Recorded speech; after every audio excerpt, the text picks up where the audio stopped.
बात है। विनोद नाम के एक अमीर लड़के को एक गरीब परिवार की लड़की काजल से प्यार हो जाता है। एक दिन विनोद काजल के घर जाता है और काजल से बोलता है, काजल, मैं तुमसे बहुत प्यार करता हूँ और मैं तुमसे शादी करना चाहता हूँ। विनोद, तुम तो हमारे घर की हालत जानते ही हो। मेरे माँ बाबा के पास इतने पैसे नहीं है कि वो मेरी धूमधाम से शादी कर सके। हमारे तो घर का खर्च भी बड़ी मुश्किल से चलता है, और वैसे भी तुम्हारे घर वाले बहुत पैसे वाले हैं, वो मुझ गरीब को नहीं अपनाएंगे। काजल, हम दोनों मंदिर में शादी कर लेते हैं, और एक बार शादी हो गई तो मेरे घर वाले तुम्हें अपना ही लेंगे। मेरे घर में मेरी माँ और बहन ही हैं, और मैं जानता हूँ कि वो मुझसे बहुत प्यार करती हैं। हाँ, ये जरूर है कि वो हमारी शादी से खुश नहीं होंगी, पर कुछ दिनों में सब ठीक हो ही जाएगा। मगर ऐसा करना ठीक नहीं होगा।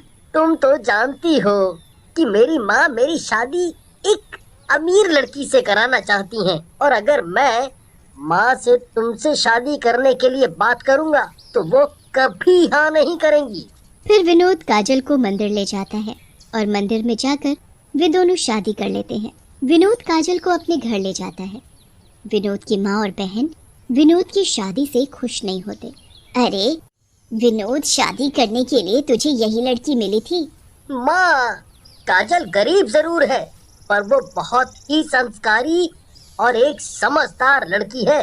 अब तूने शादी कर ही ली है तो ठीक है, पर इसे समझा देना कि मेरी बहू बनकर रहना है तो मेरी हर बात माननी होगी। जी माँ जी, आप जैसा बोलोगी मैं वैसा ही करूँगी।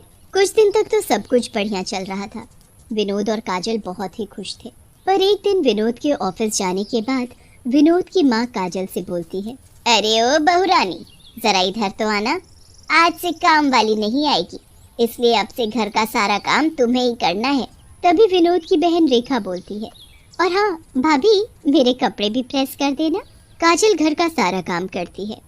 अगले दिन विनोद के ऑफिस जाते ही विनोद की माँ और बहन काजल से बोलती है, काजल जल्दी से घर का सारा काम खत्म करके बाजार से सब्जी ले आना, और हाँ सारे कपड़े भी धो देना। माँ जी, कल ही तो मैंने बहुत सारे गंदे कपड़े धोए थे। अरे मुझसे जुबान लड़ाती है। अरे वो कपड़े तो कल के थे और ये सारे गंदे कपड़े आज के हैं। ठीक है माँ जी, मैं सारा काम कर दूंगी। फिर काजल कमरे में जाकर सफाई करने लगती है कि तभी रेखा किचन में जाकर पानी का नल खोल देती है। काजल कमरे की सफाई करके किचन में बर्तन धोने के लिए आती है और देखती है कि नल खुला है और पूरे फर्श पर पानी फैला हुआ है। अरे ये नल कैसे खुला रह गया? हे भगवान, टंकी का तो सारा पानी खत्म हो गया। अब मैं बर्तन कैसे धोऊंगी?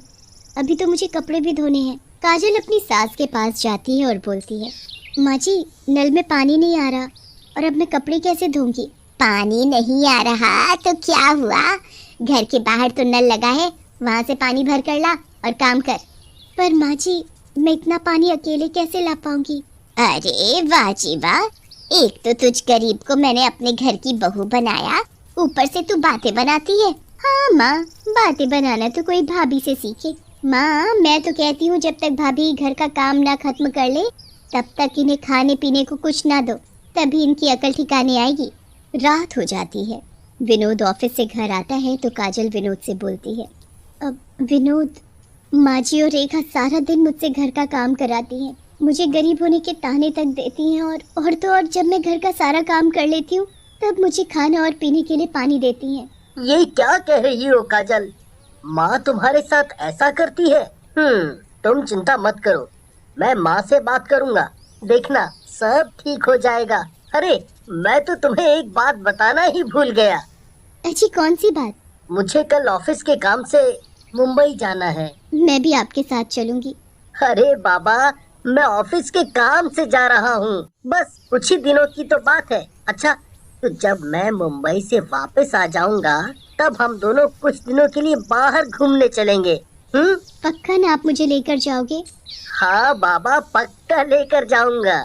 अगले दिन सुबह विनोद अपनी माँ और बहन रेखा से बात करता है और फिर अपना बैग लेकर मुंबई के लिए निकल जाता है।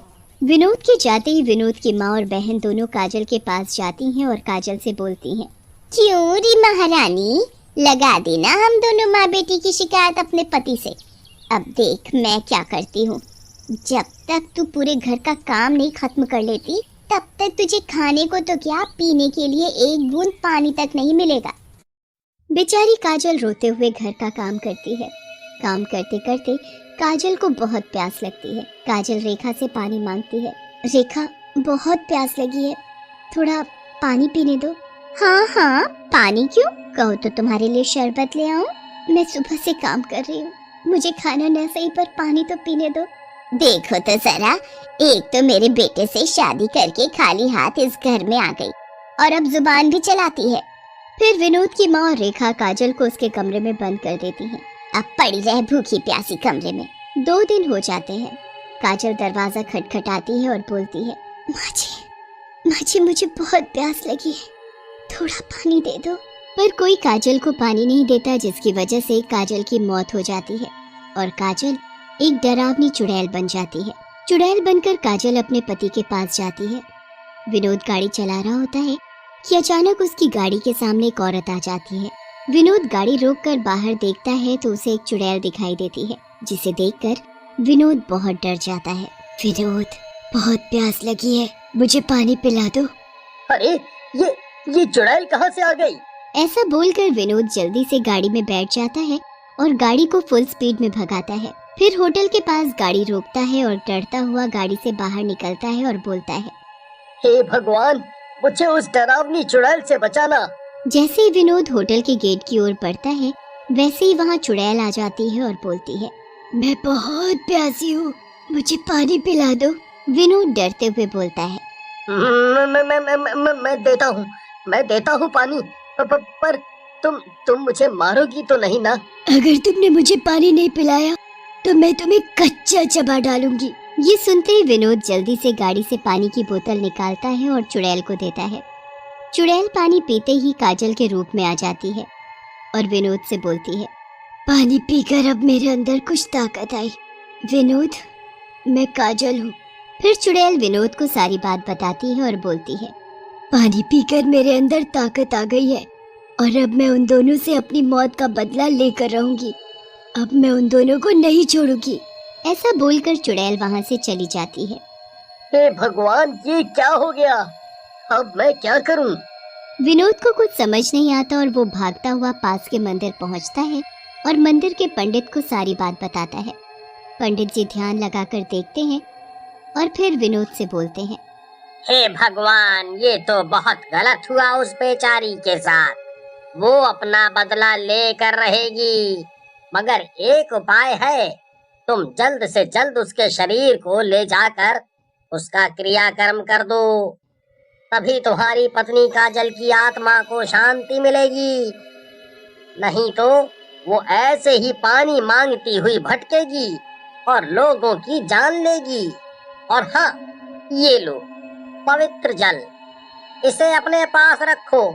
अगर चुड़ैल तुम्हारे पास आए तो उस पर ये पवित्र जल डाल देना, इससे उसकी शक्ति कम हो जाएगी। विनोद पंडित जी का धन्यवाद करता है और गाड़ी में बैठकर सीधे अपने घर के लिए निकल जाता है। विनोद घर पहुंचकर देखता है कि चुड़ैल ने माँ और रेखा को भी एक कमरे में बंद कर रखा है।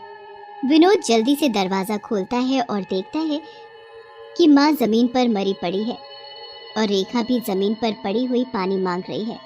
विनोद जल्दी से गिलास में पानी लाता है कि तभी चुड़ैल वहां आ जाती है और रेखा का गला पकड़ लेती है और बोलती है, विनोद, तुम इसे पानी नहीं पिला सकते। जैसे मैं पानी के लिए तड़प तड़प कर मरी हूँ वैसे ही ये भी मरेगी। तभी रेखा चुड़ैल से बोलती है, मैंने तुम्हारे साथ बहुत गलत किया, मुझे सजा तो मिलनी चाहिए।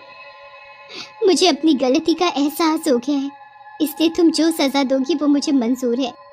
विनोद जल्दी से अपने पॉकेट से पवित्र जल निकालता है और चुड़ैल पर जल छिड़क देता है। जल पड़ते ही चुड़ैल वहां से गायब हो जाती है। रेखा, तुमने और माँ ने काजल के साथ ठीक नहीं किया। खैर, तुम्हें अपनी गलती का एहसास तो हुआ। फिर विनोद और रेखा माँ और काजल के मृत शरीर को ले जाकर उनका पूरे विधि विधान के साथ क्रियाकर्म करते हैं, जिससे काजल की आत्मा को शांति मिल जाती है और वो हमेशा के लिए वहां से चली जाती है।